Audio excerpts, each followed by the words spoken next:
Bonsoir à tous et à toutes. Voilà, ce soir, je voudrais partager un message. Et le thème de mon message, c'est les principes de la prospérité divine. Voilà, les principes de la prospérité divine. Je prie vraiment que le Seigneur me donne la force et la révélation qu'il faut pour que je puisse libérer la parole, je puisse libérer la pensée, ce qu'il a mis dans mon esprit, et que cela soit une bénédiction pour tous ceux qui veulent entreprendre, tous ceux qui sont enfants de Dieu et qui veulent prospérer et qui veulent vraiment entreprendre quelque chose. Voilà. Je veux parler de la prospérité matérielle, oui, ici. Je veux parler de la prospérité matérielle. Et comme il est dit dans le livre de 3 Jean, à partir du verset 2, bien-aimé, je souhaite que tu prospères à tous égards comme l'état de ton âme. Voilà, donc la prospérité dont je veux parler ici, c'est beaucoup plus la prospérité matérielle financière. Pourquoi je veux parler de la prospérité matérielle et financière?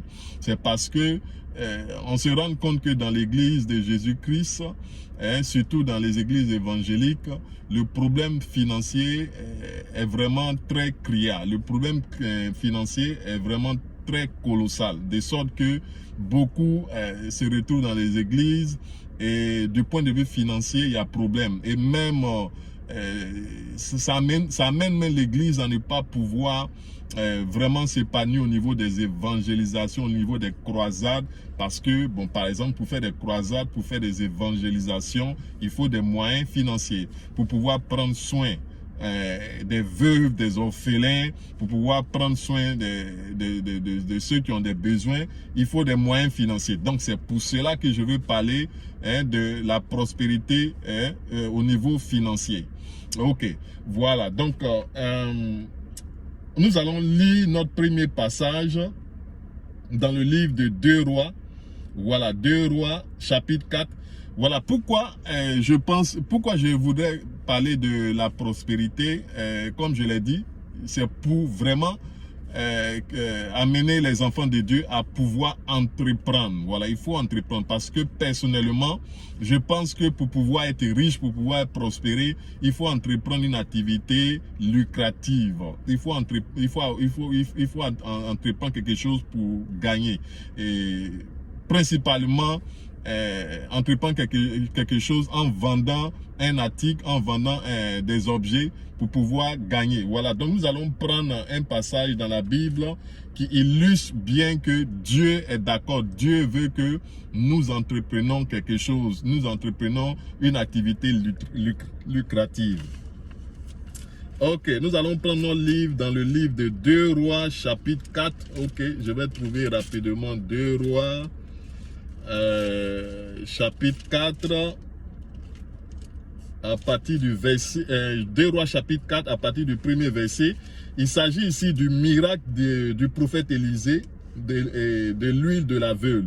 Voilà, donc il est dit, une femme d'entre les femmes des fils des prophètes cria à Élisée en disant, ton serviteur mon mari est mort et tu sais que ton serviteur craignait l'Éternel. Or, le créancier est venu pour prendre mes 2 enfants et en faire ses esclaves.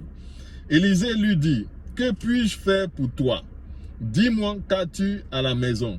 Elle répondit, ta servante n'a rien du tout à la maison qu'un vase d'huile. Et il dit, va demander au dehors des vases chez tous les voisins, des vases vides, et n'en demande pas un petit nombre.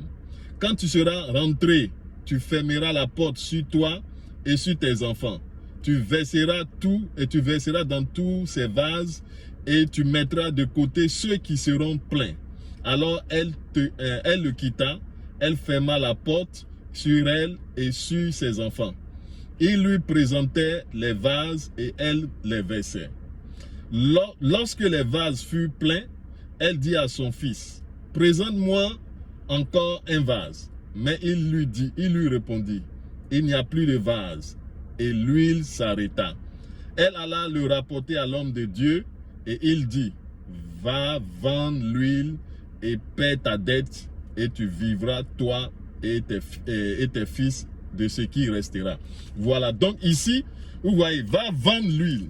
Ok, Va vendre lui. Ici, il s'agit, le passage que nous avons lu dans le livre de 2 Rois chapitre 4, il s'agit d'une veuve qui s'est trouvée là endettée et son créancier est venu réclamer ce qu'elle doit. Et il faut dire que son mari est décédé, mais son mari était un fils spirituel du prophète Élisée. Et donc, elle s'approche du prophète Élisée pour lui expliquer le problème. Et le prophète Élisée, au lieu de prier seulement pour elle, ou bien de lui donner ce qu'il faut pour qu'elle aille payer la dette, le prophète Élisée va en fait demander à la femme de faire quelque chose. Voilà. Et c'est souvent de nos jours, quand on a un problème, on veut forcément que ce soit par révélation, on veut forcément que ce soit par la prière, on veut forcément que ce soit quelqu'un qui nous donne quelque chose pour résoudre le problème. Comme le cas de la femme. Donc quand la femme s'est approchée du prophète Élisée, peut-être que c'est à ça qu'elle s'attendait aussi. Et c'est pas ce que le prophète a fait. Le prophète lui a demandé qu'est-ce que tu as chez toi à la maison. Et pour dire que dans ce passage-là, il y a un enseignement qu'on peut tirer ici, c'est que souvent on néglige ce qu'on a. Souvent on pense qu'on n'a rien du tout. Ok, elle avait de l'huile à la maison, mais pour elle, elle ne voyait pas la valeur de cette huile-là. Mais le prophète lui a demandé qu'est-ce qu'elle a. Et elle a dit oui, qu'elle a seulement de l'huile. Pour dire que pour elle, c'était pas vraiment important. Or, c'est ce qu'elle trouvait qui n'était pas important là. Et c'est ce que le prophète Élisée va utiliser et va lui dire d'utiliser plutôt et qui va vraiment produire le miracle. Pour dire que nous ne devons pas minimiser, nous ne devons pas nous minimiser nous-mêmes. Ok, devant les situations, il y a toujours quelque chose. Si vous fouillez bien dans votre vie, quelle que soit la situation que vous avez, il y a toujours quelque chose qui est dans votre vie qui peut servir de quelque chose. Vous avez toujours quelque chose que Dieu peut utiliser pour pouvoir produire le miracle. Donc le prophète va lui dire d'aller et puis de demander chez les voisins et puis de demander des vases, de rentrer chez elle et puis de remplir ces vases-là avec l'huile qu'elle négligeait. Donc elle a obéi la parole du prophète de Dieu et donc elle a commencé à verser l'huile. Et quand l'huile manquait, elle est repartie maintenant vers le prophète pour dire, ah ok, il n'y a plus de vase pour pouvoir continuer à verser l'huile. Donc maintenant, qu'est-ce que le prophète lui a dit? Le prophète lui a dit, va vendre l'huile que tu as maintenant et paie ta dette et tu vivras du reste, toi et tes enfants. Vous voyez. Donc là, le prophète Élisée a emmené la femme à faire une affaire. Vous voyez, pour dire que c'est biblique. C'est biblique de faire une affaire. C'est pas les affaires que nous pouvons être riches, c'est pas les affaires que nous pouvons évoluer. Nous allons lire un autre passage.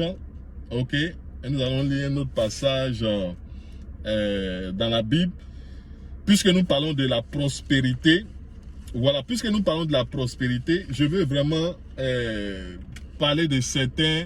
Je veux parler de quelque chose, à savoir la prospérité. Là, quand on parle de prospérité dans l'église, déjà, certaines personnes dans l'église sont réticentes.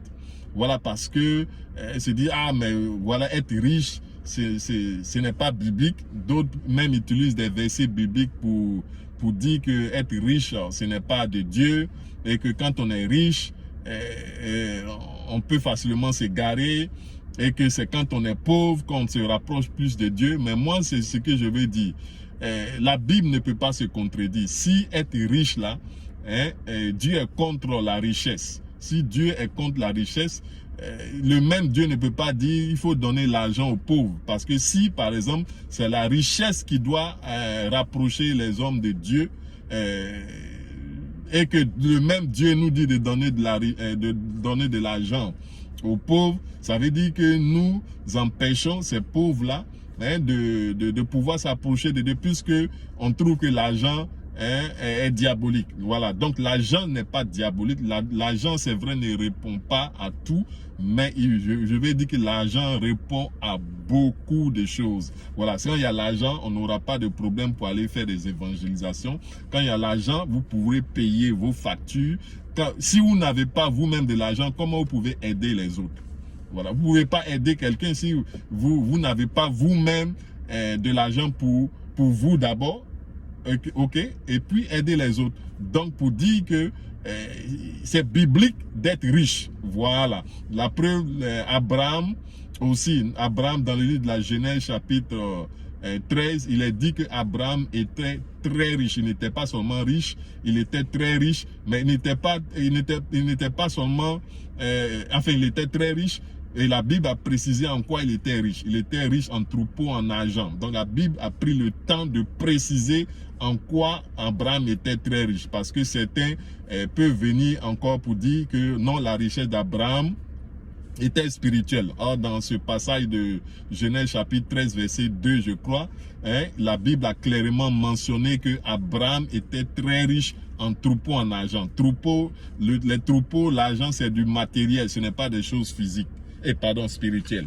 Voilà, donc nous allons prendre, nous allons lire un autre passage qui est un piège du diable aussi, et qui fait que certains enfants de Dieu, à cause de la parole erronée, la manière dont on a reçu la parole de Dieu, ça nous amène à pouvoir voir en mal la richesse. Et tout ça, c'est le diable qui fait ça.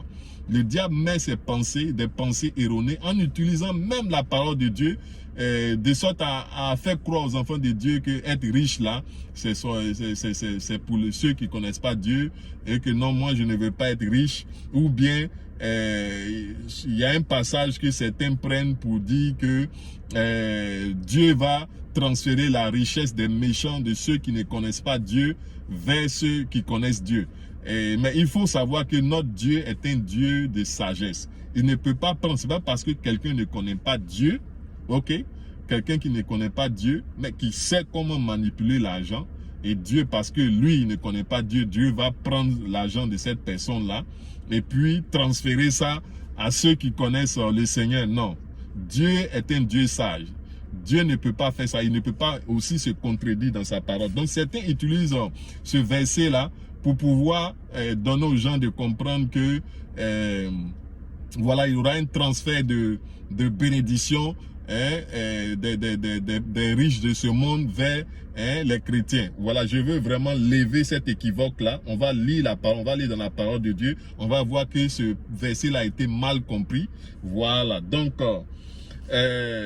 le verset se trouve dans le livre de Proverbes. Proverbes chapitre 13, verset 22. Voilà, Proverbes 13, verset 22. Je vais trouver rapidement. Proverbes 13, verset 22. Ok, rapidement. Proverbes 13, verset 22. Ok, voilà. Proverbe 13, verset 22. Il est dit, l'homme de bien a pour héritier les enfants de ses enfants, mais les richesses plutôt du pécheur sont réservées pour le juste. Donc je reprends. Proverbe 13, chapitre 13, verset 22.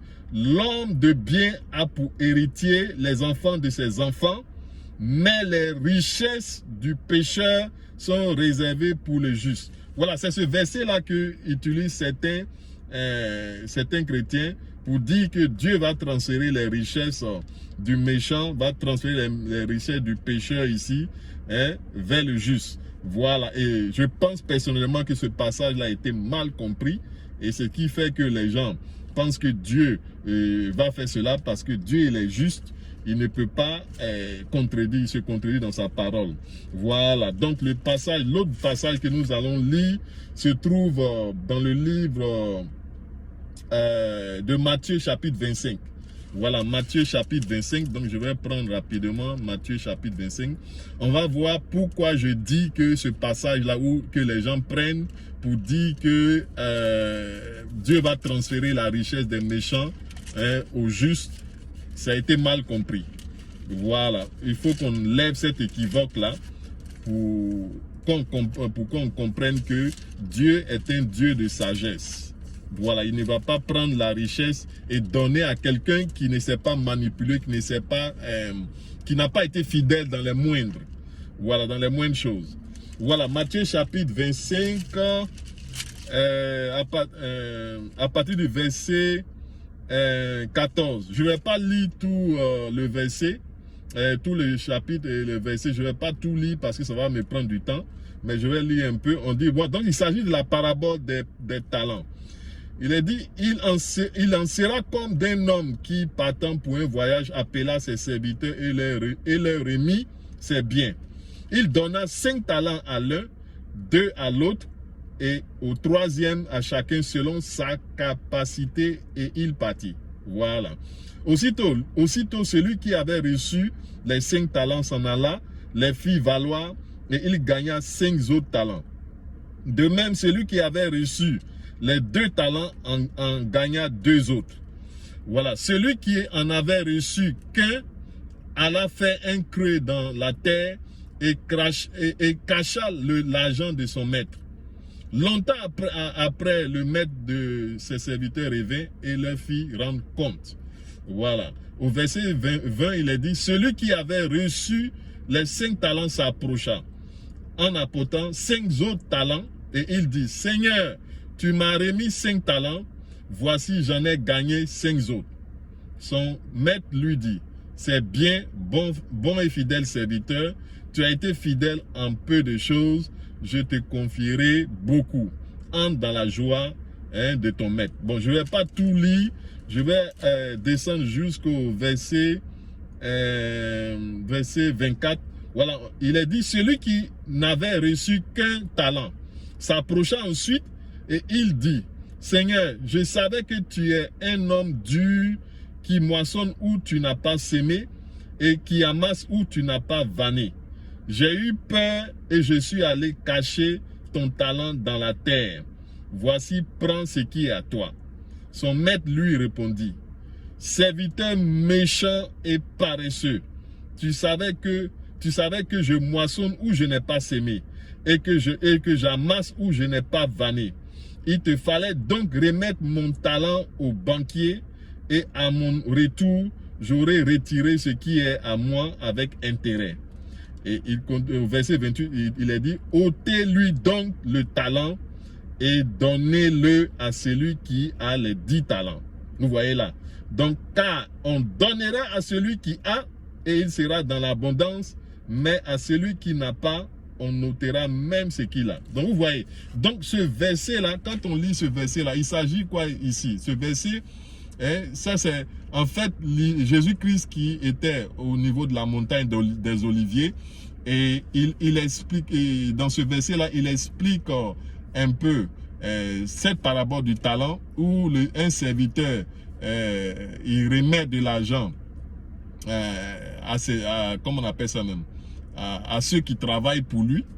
Voilà, il leur remet de l'argent. À un, il donne un talent, à l'autre, il donne 5 autres, 2 talents. Donc chacun, il est dit ici, quand on lit ici, ok, quand on lit là, on voit que il donna 5 talents à un. Et à un autre, il donne 2. À un troisième, il donne un seul talent.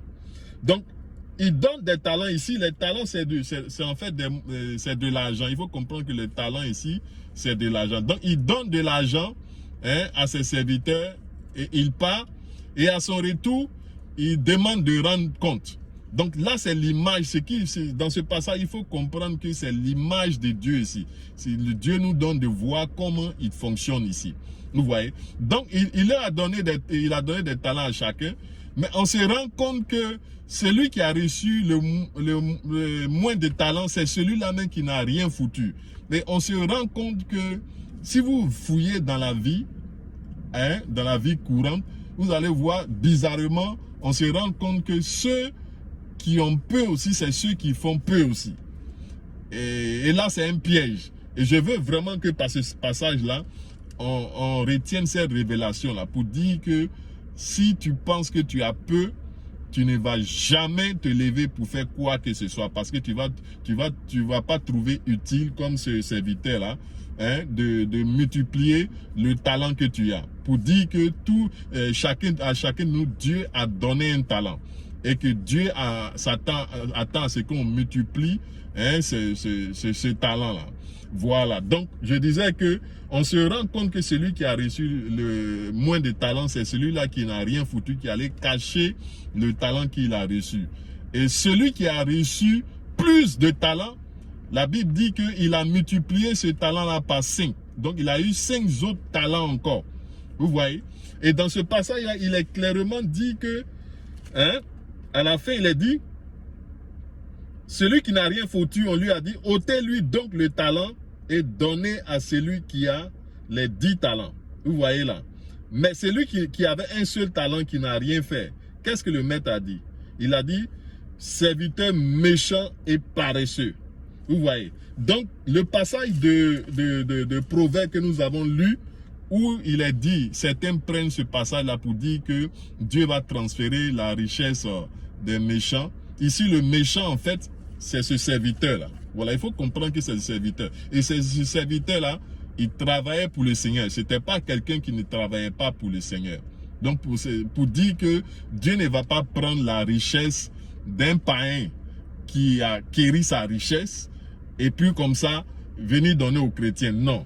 Mais ce passage, à partir du passage de Matthieu 25 que nous avons lu, on voit que ce que Dieu veut nous dire à partir du livre de Proverbes, où on parle de transfert de richesse, Dieu veut simplement nous dire que celui qui est fidèle dans les moindres choses, Dieu lui confie de grandes choses. Pour dire que si tu as pu multiplier le peu que Dieu t'a donné, Dieu va te donner davantage pour que tu puisses gérer. Donc c'est ce qu'il faut comprendre, parce que notre Dieu est sage et notre Dieu est un Dieu d'ordre. Il ne va pas prendre l'argent de quelqu'un qui est riche, qui sait gérer de l'argent, et puis aller mettre ça dans les mains de quelqu'un qui ne sait pas gérer de l'argent, il ne sait pas ce que c'est que la richesse, juste parce qu'il est chrétien ou parce qu'il est enfant de Dieu. Voilà, donc c'est cet équivoque-là que j'ai voulu lever d'abord, avant que nous ne continuions dans ce message-là. Voilà, maintenant, un autre passage que je voudrais que nous voyons là, ça se trouve dans le livre de Deutéronome chapitre 8, verset 18 plutôt. Deutéronome chapitre 8, verset 18, je vais rapidement trouver ça. Deutéronome chapitre 8, verset 18, rapidement, je vais trouver Deutéronome. Deutéronome chapitre 8, verset 18. Il est dit, souviens-toi de l'Éternel ton Dieu, car c'est lui qui te donnera de la force pour les acquérir. Bon, je vais lire un peu plus haut pour qu'on puisse comprendre. Où je peux lire encore.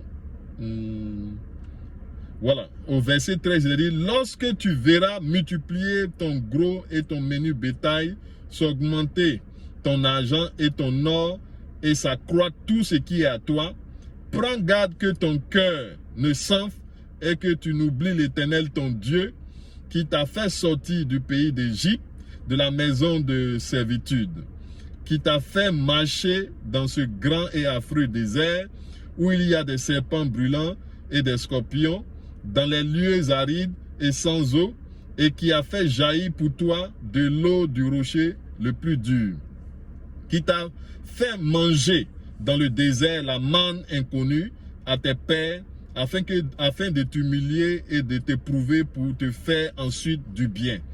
Donc au verset 18, il est dit, garde-toi de dire en ton cœur, ma force et la puissance de ma main m'ont acquis ces richesses.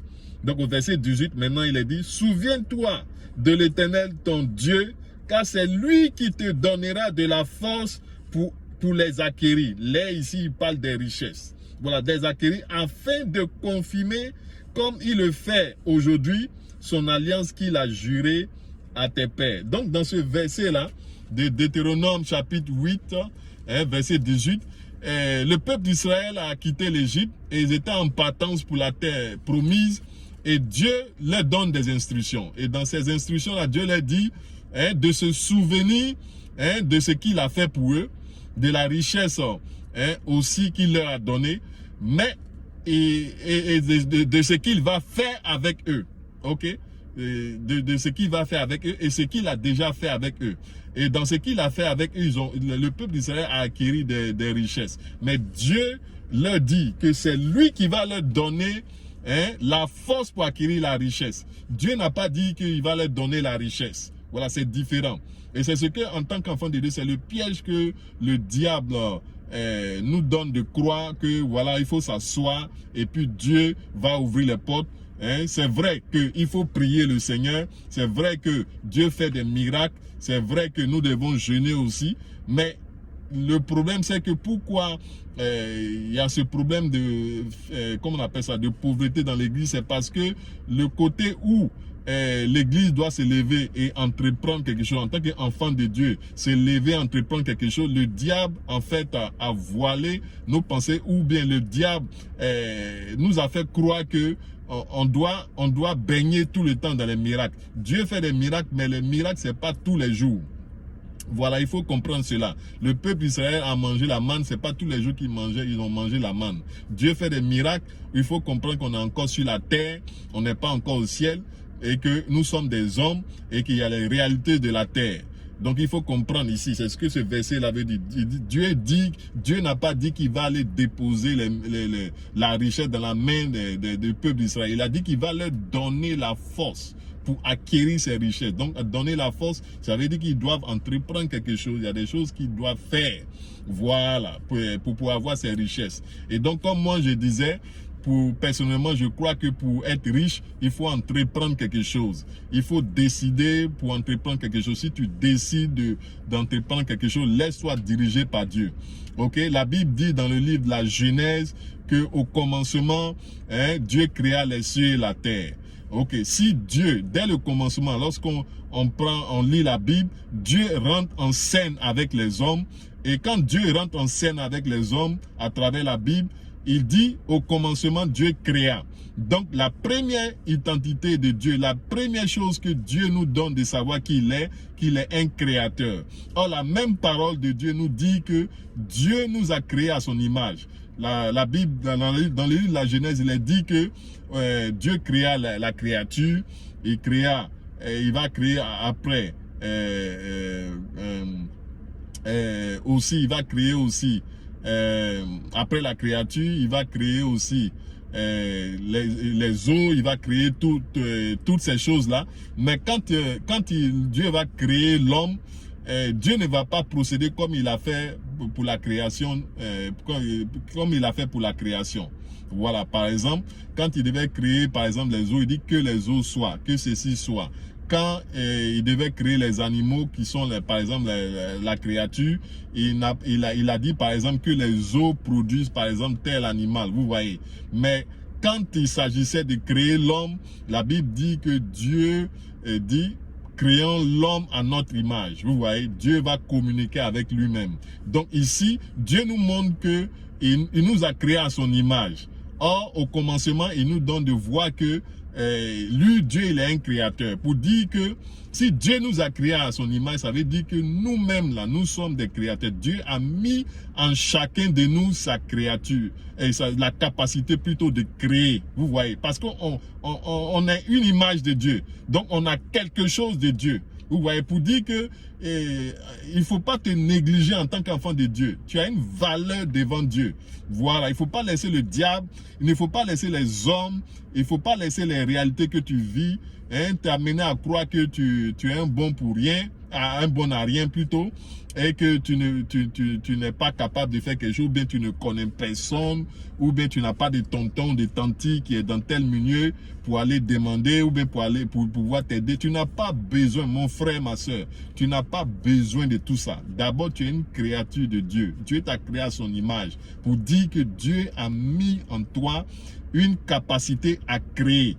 Donc c'est ça en fait qui doit être ta richesse. Ta richesse, ce n'est pas la connaissance, c'est pas le fait que tu es un tonton, une tantie, c'est pas le fait que tu aies de l'argent, parce que nous tous, quand on est né, on n'est pas venu avec ces choses-là. On est venu trouver. Tu es venu, Dieu a mis en toi la capacité de créer. Voilà, Dieu a donné à chacun de nous la grâce. Ce que Dieu a mis en toi, c'est pas la même chose que Dieu a mis en moi. Il y a des choses, ce que Dieu a mis en toi, il y a des choses que tu peux faire. Ok, que moi je ne peux pas faire. Vous voyez, il y a des choses que ton frère peut faire que toi tu ne peux pas faire. Pour dire que chacun de nous a sa place. Il faut seulement savoir, il faut seulement arriver à discerner ce que Dieu a mis en toi. Et dans un autre, peut-être une autre vidéo, je pourrais prendre mon temps d'expliquer comment arriver à reconnaître c'est le plan de Dieu, parce qu'il faut reconnaître ce que Dieu veut que tu fasses pour toi. Parce que tu peux prospérer. C'est vrai que j'ai dit, il faut entreprendre quelque chose, mais il ne faut pas entreprendre quelque chose pour entreprendre quelque chose. Il ne faut pas voir par exemple que, parce que Yahoo est en train de vendre des télévisions, parce que Jean-Yves est en train de vendre des compléments alimentaires, ou bien Laurent en train de vendre des télévisions et je vois que ça marche, donc moi aussi, comme ça marche, je vais me lever et puis je vais vendre des télévisions aussi. Si Laurent en train de vendre des télévisions, que ça marche, laisse Laurent vendre ses télévisions, ok? Toi, cherche à savoir la capacité que Dieu a mis en toi. Parce que Dieu a mis en toi une capacité. Et c'est ce qui fait que les gens se négligent. C'est ce qui fait que tu envies ton prochain. Parce que tu n'as pas encore compris que tu as quelque chose. Dieu a mis en toi, tu es une créature de Dieu. Et quand Dieu t'a créé, il t'a créé à son image. Il t'a créé à son image pour dire qu'il a mis cette capacité-là. Il a mis cette capacité de créer qu'il a là. Cette capacité que lui, Dieu, il a mis une partie en toi. Et chacun de nous a cette capacité-là. Dieu a voulu, Dieu, en créant l'homme, a voulu de façon, je vais dire, comme une suite, Dieu a matérialisé ce qu'il a voulu faire sur la terre en mettant en chacun de nous la capacité de créer. Voilà, donc vraiment je veux qu'on comprenne cela et donc chercher à savoir ce que Dieu veut que tu fasses. Si Dieu t'inspire, ce que Dieu va t'inspirer de faire, il faut le faire. Ok, il ne faut pas attendre, il ne faut pas se dire ok, je vais attendre, comment je saurai ce que Dieu veut que je fasse. Non, il ne faut pas attendre, c'est-à-dire que tu trouves tout ce que tu trouves, ta main trouve, c'est ce que la Bible dit, commence comme ça à faire. C'est comme ça que tu sauras ce que Dieu t'a appelé à faire. Si tu ne fais rien, tu vas attendre une révélation, tu vas attendre une prophétie d'abord, tu vas attendre longtemps. Ok? C'est Dieu qui met le désir, c'est Dieu qui met le désir de faire quelque chose dans le cœur, ok, de l'homme. Donc si par exemple tu as le désir, tu as l'amour par exemple de vendre des galettes, c'est Dieu peut-être qui met ce désir-là en toi. Mais comment tu sauras si tu ne commences pas à faire quelque chose? Si tu ne tentes pas de faire pour voir. Vous voyez un peu, non? Il faut commencer. Donc ça, c'est un moyen pour pouvoir reconnaître. Si vous voulez reconnaître ce que Dieu a pour vous, il faut commencer quelque part. Commencer quelque part, c'est-à-dire vous regardez dans la vie ce que vous aimez faire. Ok? Parce qu'on n'a pas les mêmes objectifs. Il y a d'autres, par exemple, qui aiment tricoter. Il y a d'autres, par exemple, qui aiment parler aux gens. Il y a d'autres, par exemple, qui aiment lire des livres. Je donne juste des exemples. Dieu a mis en chacun de nous quelque chose, un désir. Et donc, c'est par là qu'il faut commencer. Voilà, si tu commences comme ça, tu vas arriver à savoir, au fur et à mesure, tu pourras arriver à savoir, ok, c'est vraiment Dieu qui t'a mené dans cette voie, et tu verras par la suite que c'était la voie de Dieu, ou ce n'est pas la voie de Dieu, tu sauras que ce n'était pas la voie de Dieu. Donc le passage que nous avons lu dans le livre de Deutéronome, il est dit pour acquérir la richesse, c'est Dieu va nous donner la force, la capacité. Voilà, donc il ne faut pas laisser le diable nous faire croire que, voilà, il faut s'asseoir, et puis Dieu va envoyer la bénédiction, il faut s'asseoir, attendre une prophétie, une révélation avant d'agir. Non, il faut se lever maintenant. Bien aimé, levons-nous en tant qu'enfants de Dieu, voilà, pour entreprendre quelque chose. Voilà, donc on va lire un autre passage, voilà, pour nous donner de comprendre le principe. Voilà, pour comprendre ce principe-là dans les affaires. Et ce principe-là marche dans beaucoup de choses dans la vie. Si on a compris ce principe-là, on pourra réussir dans beaucoup de choses. Ça se trouve dans le livre de 1 Jean, chapitre 28. Pardon, je dis 1 Jean. Genèse chapitre 1. Voilà, Genèse chapitre 1, verset 28. Voilà, ce principe-là, bien aimé. si tu as compris ce principe que je vais expliquer là, parce que ce qu'il faut comprendre, il faut comprendre que la parole de Dieu est remplie de préceptes, de principes, de prophéties, de paroles, de prières, et que de sorte que la parole de Dieu est comme une source d'inspiration pour nous. Ce que je veux dire, c'est quoi? C'est que la parole de Dieu est comme une maquette, est comme un modèle pour nous. Ok? À partir de la parole de Dieu, si tu veux réussir dans la vie, tu regardes la manière, dès le commencement, comment Dieu a créé le monde. Ok? Comment Dieu a institué les choses. Si tu suis le même modèle, il est impossible que tu ne prospères pas. Voilà. Et donc, là, je vais expliquer maintenant ce principe-là. Et ce principe-là marche dans beaucoup de choses. Voilà. Et pour ce faire, nous allons lire Genèse chapitre 1, verset 28. Il est dit, Dieu les bénit. Donc, il s'agit ici d'Adam et Ève. Dieu les bénit et Dieu leur dit, soyez féconds, multipliez, remplissez la terre et l'assujettissez. Et dominez sur les poissons de la mer, sur les oiseaux du ciel et sur tous les et sur tout animal qui se meurt sur la terre. Vous voyez, bien aimé, ici, lorsque Dieu a créé l'homme et la femme, ok, la Bible dit que Dieu les bénit.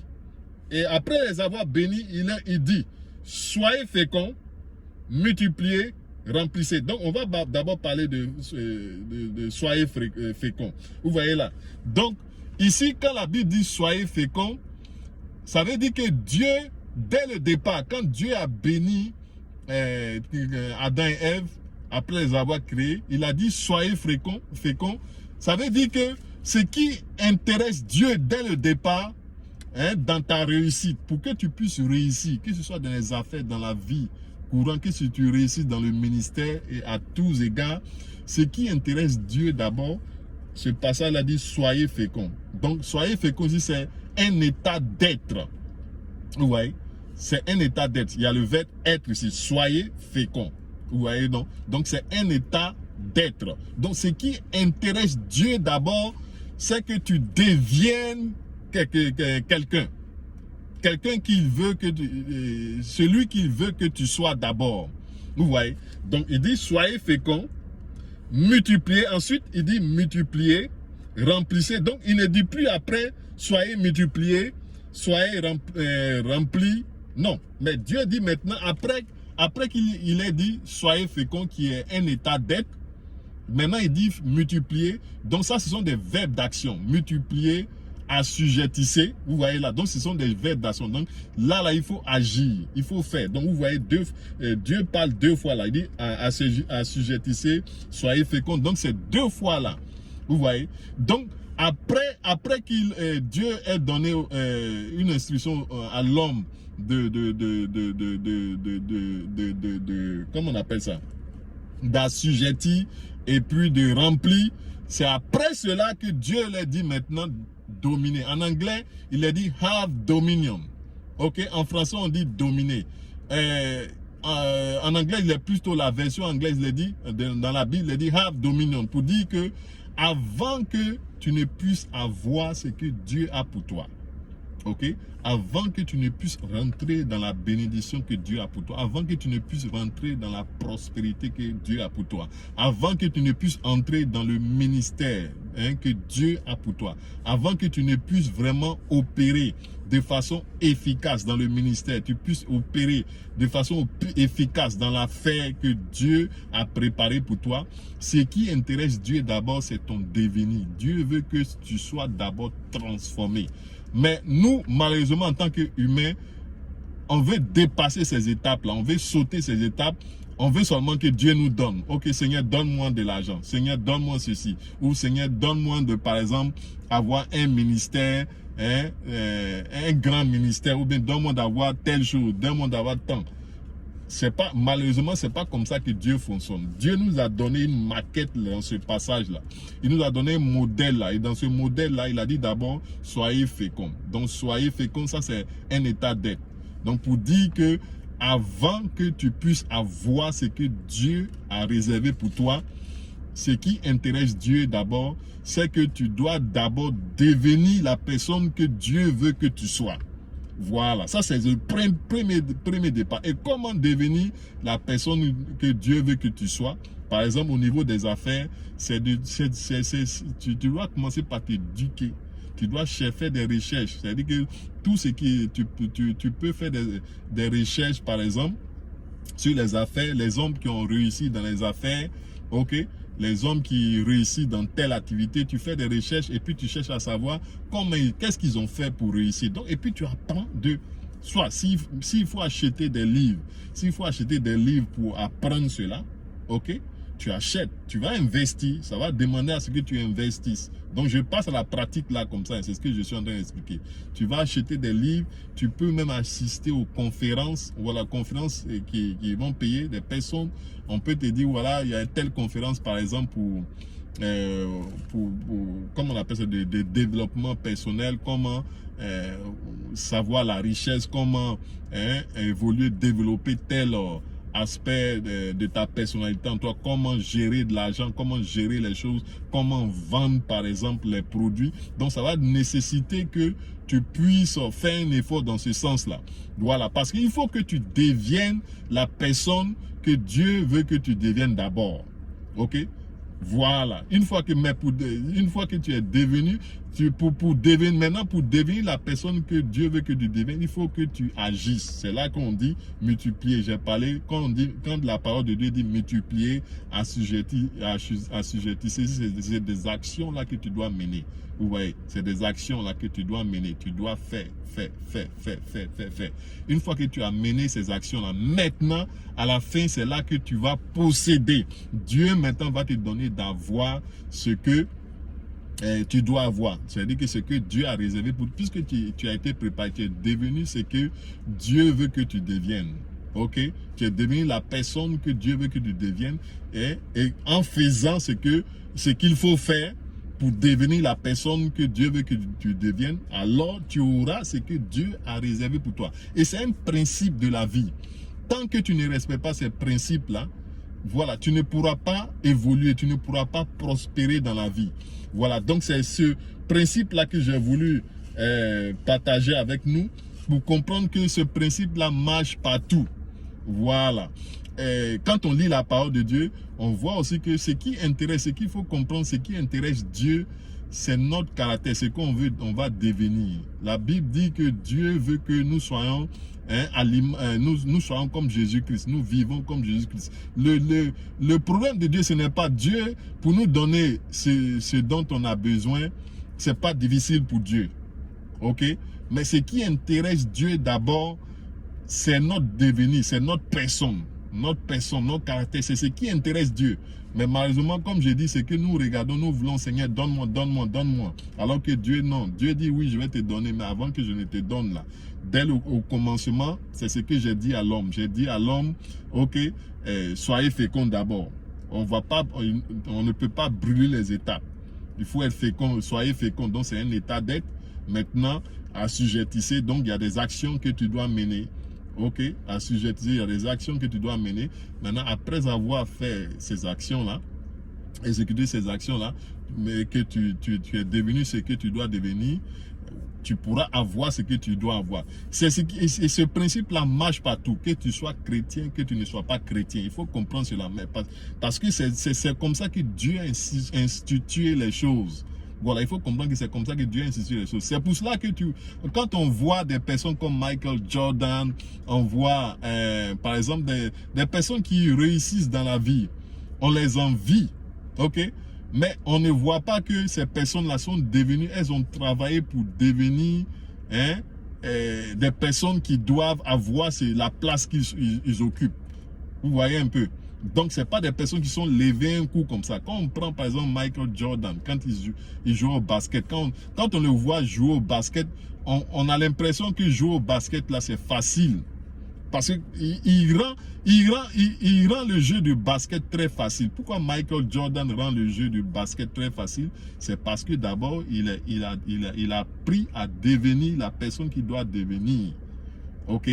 Par exemple, en faisant les entraînements, en se privant de beaucoup de choses dans le sport, ok, et en faisant des répétitions, tout ça là, C'est ce qui a fait de lui ce qu'il est. Vous voyez. Donc c'est un principe divin. C'est la même chose dans les affaires. Si vous voulez prospérer, si vous voulez vous engager dans les affaires, il faut devenir la personne. C'est-à-dire que d'abord, il faut savoir gérer l'argent.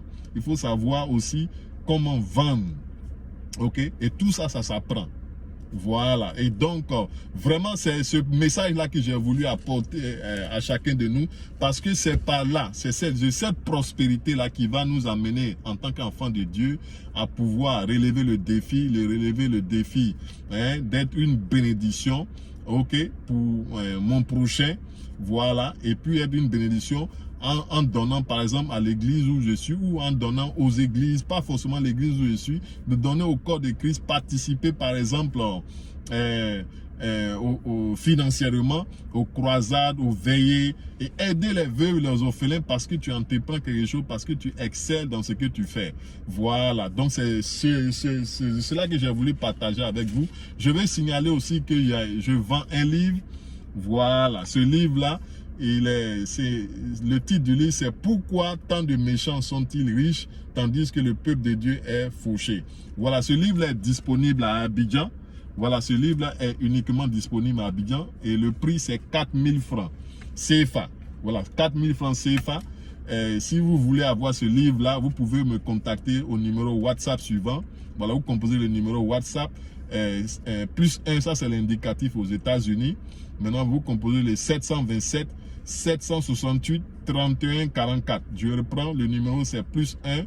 Après le +1, l'indicatif aux États-Unis, vous composez les 727 768 31 44. Voilà, vous me contactez à ce numéro-là. Ce livre est déjà disponible à Abidjan. OK? Voilà, vous me contactez simplement et puis je vais vous donner les instructions comment acheter le livre directement à Abidjan en Côte d'Ivoire. Voilà, donc merci d'avoir pris le temps de m'écouter et je vous souhaite une bonne soirée.